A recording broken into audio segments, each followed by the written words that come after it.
All right, let me go ahead and try to find us a stunning background. Look all professional, like. Okay, let me see here.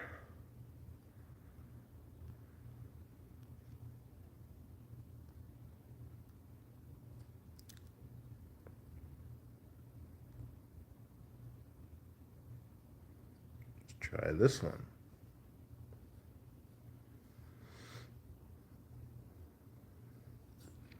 Mm.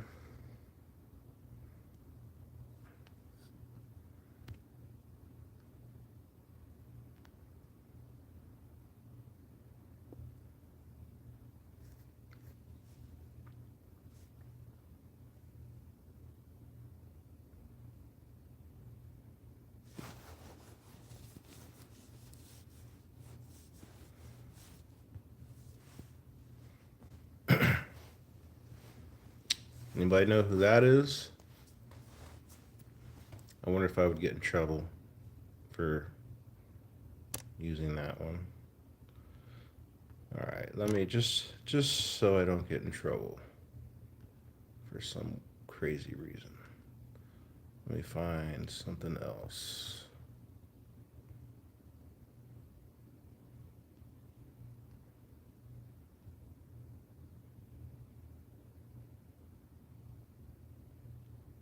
I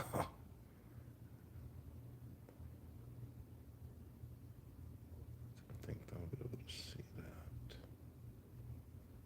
Just trying to find another backdrop. Let's try this one. Okay. If you know where this picture in the background is, say it. If you think you know.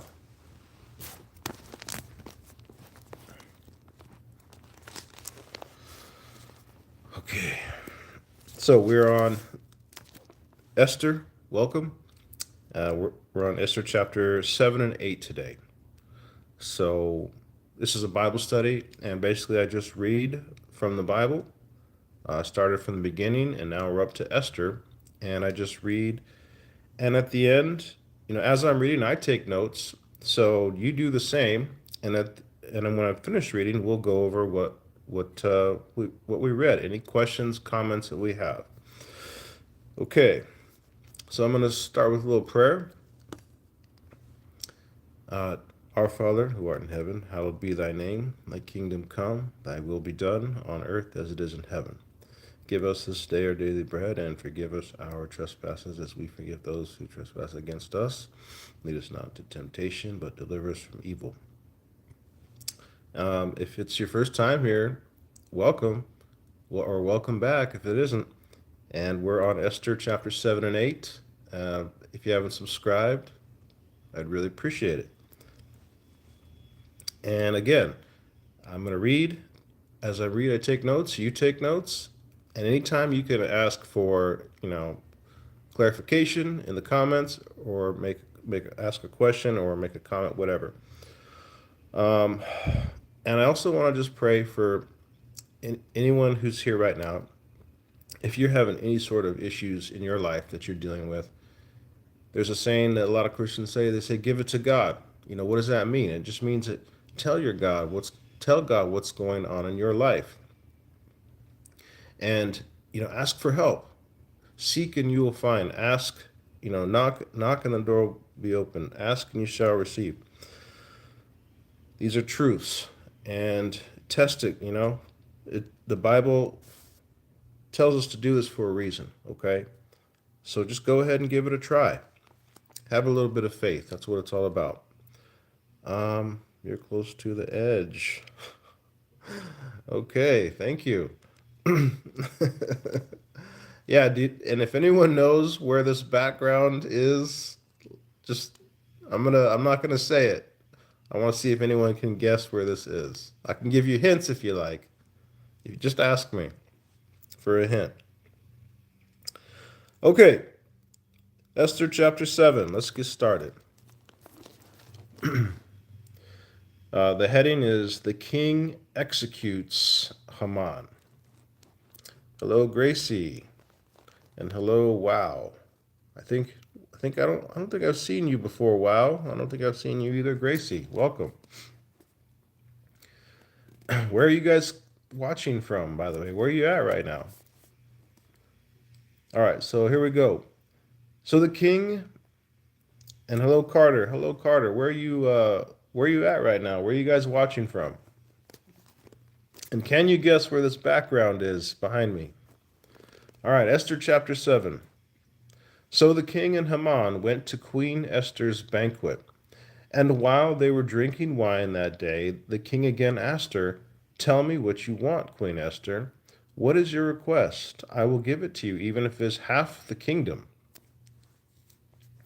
Hello, Pippi. Pippi says Utah. Carter says Arizona. Nope, those are wrong. But you're not, you're in the ballpark, area, part of the U.S. somewhat. Keep trying. All right, so where am I? Verse 3. And so Queen Esther replied, "If your majesty is pleased with me and wants to grant my request, my petition is that my life and the lives of my people will be spared. For my people and I have been sold to those who would kill, slaughter, and annihilate us. If we had only been sold as slaves, I could remain quiet, for that would have been a matter too trivial to warrant disturbing the king." We have Arizona. Nope. Or I'm sorry, Ohio. No, not Ohio. Do you really? Is there really somewhere that looks like this in Ohio? I lived in Ohio for 5 years. I didn't see anything like this. Okay. Verse 5. Who would do such a thing? King Xerxes demanded. Who would dare touch you? Esther replied, "This wicked Haman is our enemy." Haman grew pale with fright before the king and queen. Then the king jumped to his feet in a rage and went out into the palace garden. But Haman stayed behind to plead for his life with Queen Esther, for he knew that he was doomed. In despair, he fell on the couch where Queen Esther was reclining, just as the king returned from the palace garden. "Will he even assault the queen right here in the palace before my very eyes?" the king roared. And as soon as the king spoke, his attendants covered Haman's face, signaling his doom. Nope, not New Mexico. Okay, verse 9. Then Harbona, one of the king's eunuchs, said, "Haman has set up a gallows that stands 75 feet tall in his own courtyard. He intended to use it to hang Mordecai, the man who saved the king from assassination." "Then hang Haman on it," the king ordered. So they hanged Haman on the gallows he had set up for Mordecai, and the king's anger was pacified. Nope, it's not Utah. You're getting warmer. Very warm. You're getting warmer. If you want a hint, just let me know. All right, chapter 8. A decree to help the Jews. On that same day, King Xerxes gave the estate of Haman, the enemy of the Jews, to Queen Esther. Then Mordecai was brought before the king, for Esther had told the king how they were related. The king took off his signet ring, which he had taken back from Haman, and gave it to Mordecai. And Esther appointed Mordecai to be in charge of Haman's property. Now once more Esther came before the king, falling down at his feet and begging him with tears to stop Haman's evil plot against the Jews. Again the king held out the gold scepter to Esther. So she rose and stood before him and said, "If your majesty is pleased with me, and if he thinks it is right, send out a decree reversing Haman's orders to destroy the Jews throughout all the provinces of the king. For how can I endure to see my people and my family slaughtered and destroyed?"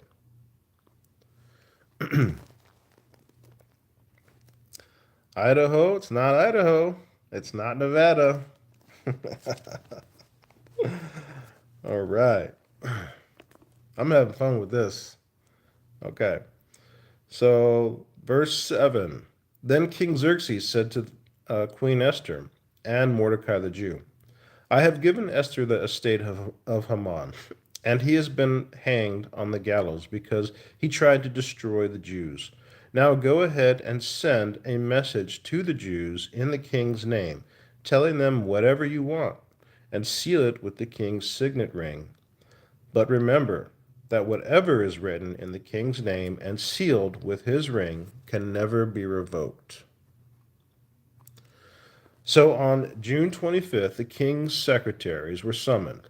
As Mordecai dictated, they wrote a decree to the Jews and to the princes, governors, and local officials of all the 127 provinces stretching from India to Ethiopia. The decree was written in the scripts and languages of all the peoples of the empire, including the Jews. Mordecai wrote in the name of King Xerxes and sealed the message with the king's signet ring. He sent the letters by swift messengers who rode horses especially bred for the king's service. The king's decree gave the Jews in every city authority to unite and defend their lives. They were all allowed to kill, slaughter, and annihilate anyone of any nationality or province who might attack them or their children and wives, and to take the property of their enemies. The date chosen for this event throughout all the provinces of King Xerxes was March 7 of the next year. A copy of this decree was to be recognized as law in every province and proclaimed to all the people. That way the Jews would be ready on that day to take revenge on their enemies. So, urged on by the king's command, the messengers rode out swiftly on horses bred for the king's service. The same decree was also issued at the fortress of Susa. Then Mordecai put on the royal robe of blue and white and the great crown of gold, and he wore an outer cloak of fine linen and purple. And the people of Susa celebrated the new decree. The Jews were filled with joy and gladness and were honored everywhere. In every city and province wherever the king's decree arrived, the Jews rejoiced and had a great celebration and declared a public festival and holiday. And many of the people of the land became Jews themselves, for they feared what the Jews might do to them. Okay, that's the end of chapter 8. Okay, so now is the point where we go back, and if you guys had any things you want to talk about, go ahead, leave them in the comments, and I'm going to talk about what stood out to me in these chapters. But first, let me see what we're at. Okay. Hello, Carter. Asia? No. Okay, hint. I've been giving you kind of hints by saying you're getting warmer and stuff. Okay. This is a dry falls. And yeah, it's a dry falls. Is that a good enough hint? Where is it located? It's in the U.S. It's in the U.S. It's also, that's another hint. It's in the U.S. It's really close to Idaho and close to Utah. It says, oh, it's hot there. It gets hot. Yeah, it gets really hot. Okay, so let me get a drink here. All right, back to business here. All right, so in chapter 7, I forgot to make little tick marks as I went, but the overall, what stood out to me overall in this chapter was, and I put it on the video, and I can't remember what was it. It was military stuff. It was like Sun Tzu kind of strategy. Oh, the for chapter 7, what I saw, stood out to me when I read it was know your enemy. In Sun Tzu's Art of War, one of the, I don't know, tips or one of the rules or whatever of advice from that book is know your enemy. Like know yourself, know your enemy,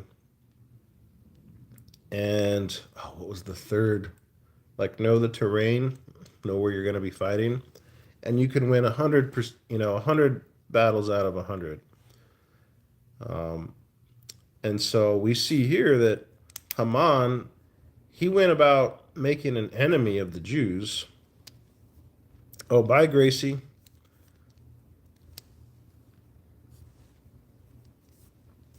So Haman made an enemy of the Jews, or rather of Mordecai, and then that extended to the Jews. He just extended that to all Jews. So he made an enemy with one guy, and instead of just basically going after him, he had to go out and declare war on a whole group of people. But he didn't know that Esther was the queen, or well, she didn't know. He didn't know that Esther, as the queen, was a Jew. So he made a huge, huge, huge, huge mistake just from that right there, because he didn't know his enemy. He makes this law that all the Jews can be slaughtered, just like the movie Purge, on one day of the year, and it was going to be like a year from then, almost like a year, several months away. And yeah, so he didn't know who his enemy was. First of all, he made a big deal out of nothing, and then escalated it, and then he just, because it's interesting how in the previous chapter his friends were telling him like, oh wow, Mordecai is a Jew, you're not going to be able to succeed against him. So it's like, were they thinking about, what were they thinking about? Like, because did they know that Esther was a Jew? She had been keeping it a secret, but who knows? Maybe they saw something at some point. Maybe they saw, before she became queen. Maybe they saw Mordecai with her, or whatever, or saw him talking to her a lot and put two and two together. Who knows? Whatever. But in any case, or maybe they knew the history about the Jews. But the Jews at this point are slaves. So they're telling them, well, you can never defeat these Jews. Meanwhile, the Jews are a defeated people. They're enslaved in this kingdom. So they're already defeated. So it's not like they're invincible. And yet they still tell him, they warn him, you're not going to be able to succeed because he's a Jew. So it's so mysterious. Okay. So know your enemy. And then the next chapter, chapter 8, it says,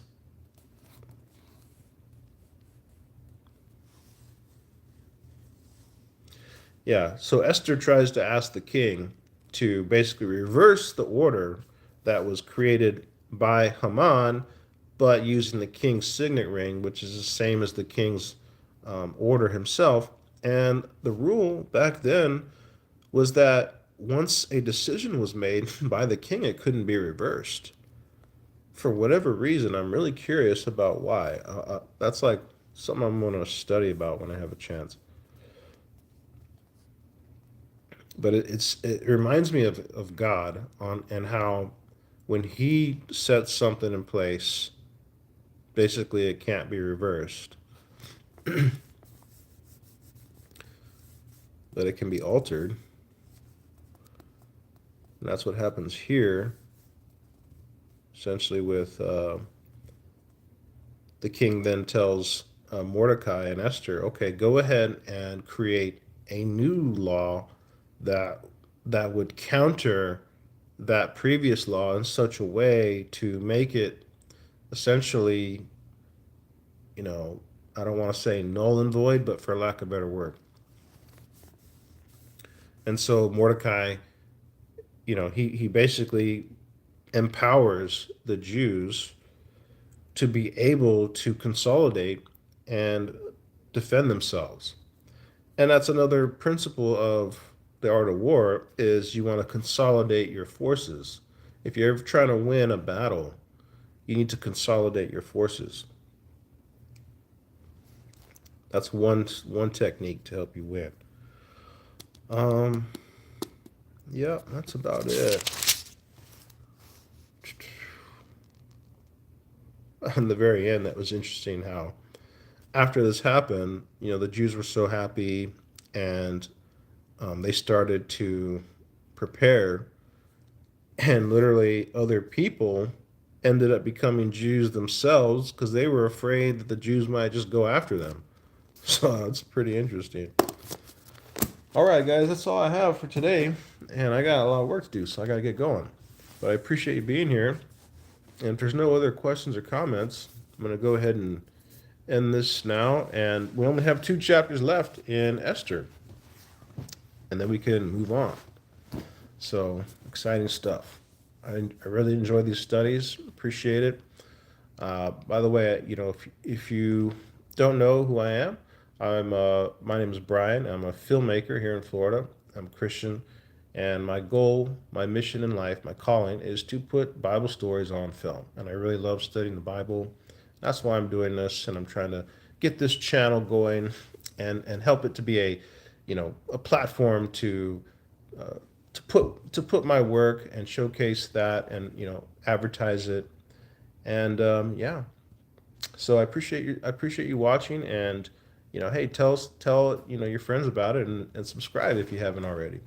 All right, guys, blessings to you, peace to you, and we'll see you next time. I do these at 11 a.m. Eastern time. I try to. That's the time frame that I'm going for. So Monday through Friday, 11 a.m. Eastern time. Again, blessings and peace, and see you next time.